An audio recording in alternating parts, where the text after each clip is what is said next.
Kako se naredi resen in odrasel avto? Če ima kdo ta recept, ga ima Toyota. In po tem receptu je nastala 6. generacija modela RAV4. Ta avto je udoben, preprost za uporabo, deluje kakovostno izdelan, njegovi pogoni pa so preverjena roba. Še preden pa se mu posvetimo bolj podrobno, pa še kratko povabilo, naročite se na naš YouTube kanal, da ostanete na tekočem z vsemi avtomobilskimi premierami.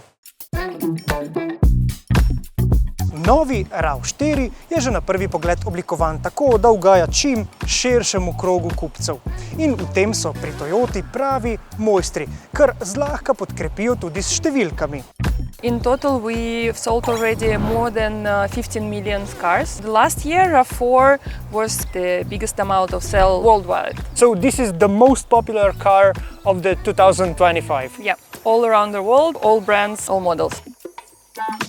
Pri 6. generaciji je zdaj dizajn malo bolj agresiven, no, moram pa reči, da je tudi malo bolj električen. In to z dobrim razlogom. Toyota RAV4 je namreč v svoji 6. generaciji izključno hibrid. Za začetek imamo na voljo Toyotino klasiko, samo polnilnega hibrida. Višje na lestvici pa najdemo priključnega hibrida. Ta lahko avto do stotice požene v manj kot 6 sekundah, polnimo pa ga lahko z največjo močjo 50 kW na hitri polnilnici. They are based on 2.5 liters engines, and for both versions we have all-wheel drive and front-wheel drive. And front-wheel drive is for the first time available on PHEV version. Is it upgraded somehow compared to the predecessor? Yes, the main components were reallocated. They're like decreased in the size and been relocated under the hood, which gives us a low center of gravity. And also the body rigidity was improved about 10% thanks to that. S takšnim priključnim hibridom boste lahko samo na elektriko prevozili nekje okoli 100 km. No in samo priključni hibrid prinaša športni nivo opreme GR Sport, ki je zelo našminkan. GR Sport prinaša tudi takšen velik spoiler tukaj na zadku, pa tudi športno vzmetenje, ki nam omogoča nekoliko bolj dinamično vožnjo na asfaltu. Ampak po mojem mnenju to vzmetenje dela kar nekako proti karakterju tega avtomobila. Namreč RAV4 je naravnost odličen na makadamu.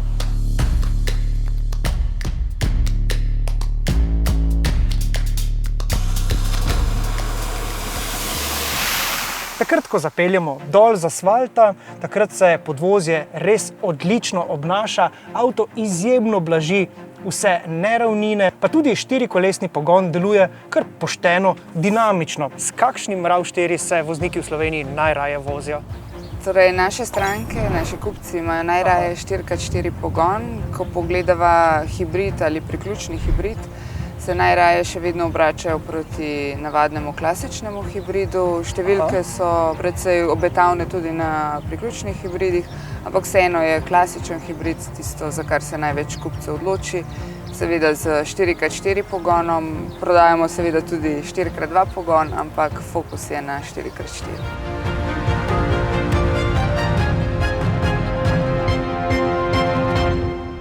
Notranjost RAV4 pa na prvi pogled deluje kot nekako pomanjšana različica Land Cruiserja. Poglejte vse te robustne in oglate linije tukaj notri. Tukaj na sredinski konzoli imate po novem takšne velike gumbe za nastavljanje voznih programov, so pa tukaj izgubili svoje mesto tisti značilni številni Toyotini gumbi za nastavljanje klimatske naprave. Toyota je zdaj te nastavitve večinoma premaknila na velik in zelo pregleden osrednji zaslon, no so pa tukaj k sreči ostale vsaj te tipke za nastavljanje temperature. Now we have completely new visualization of the home screen. Now you can customize it. And here, if you want to switch different driving modes, you can also easily change it here. But you can also do it here with these new buttons here. Yeah, it's like different varieties of choice. Rather You had a lot of choices to change the driving modes. So they should be very important for you. Yeah, it's important for customers as well to have those buttons available while they're driving. The biggest difference between all-wheel drive and front-wheel drive, it's easily to recognize it through those buttons like trail mode and snow You mode. have special terrain modes here. Yes, and downhill assist, which is also for the first time now available at RAV4. RAV4 je z novo generacijo postal še bolj robusten, še bolj outdoor. In poglejte en primer. Tale pokrov sredinske konzole lahko zdaj takole preprosto odstranimo, ga obrnemo in ga fiksno namestimo nazaj. S tem pa dobimo takšen poseben pladenj. Ampak pozor, jaz sem mislil, da bi tukaj gor si pripravil kakšno malico, no ampak Toyota nam tukaj pravi, da je to prepovedano.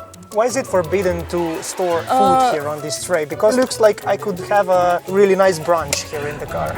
I don't know exactly the answer to this question, but knowing Toyota, knowing us, most likely we are cautious about drinks.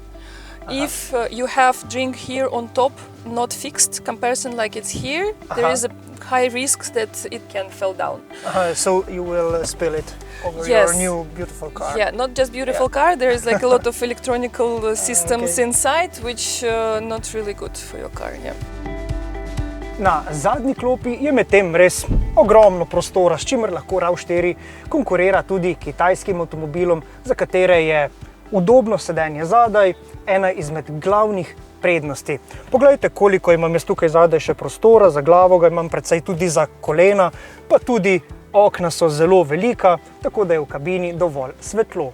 The cargo place is flat and it's easy to put your bags. With the new generation, we extended a bit the roof, and now they're like rear glass, for example, a bit bigger comparison like it was with its predecessor, and gives you better visibility as well. So the height is improved compared to the predecessor, more than the width and the length. Yeah. Nadgradnja pri šesti generaciji, ki jo definitivno velja poudariti, je vlečna zmogljivost tega vozila.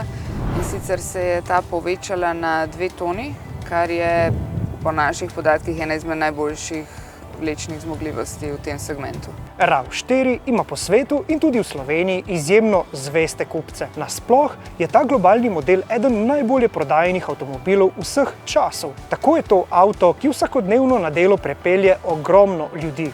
Zato mora biti prijeten in udoben, kar tudi je. To je avto, ki shaja brez pretiravanja v katerokoli smer. Vozna izkušnja ni luksuzna, ampak je točno to, kar od Toyote pričakuješ. Ergonomija in vozniški položaj sta skorajda popolna. RAV4 tako očitno ostaja nekako merilo, po katerem primerjamo ostale avtomobile.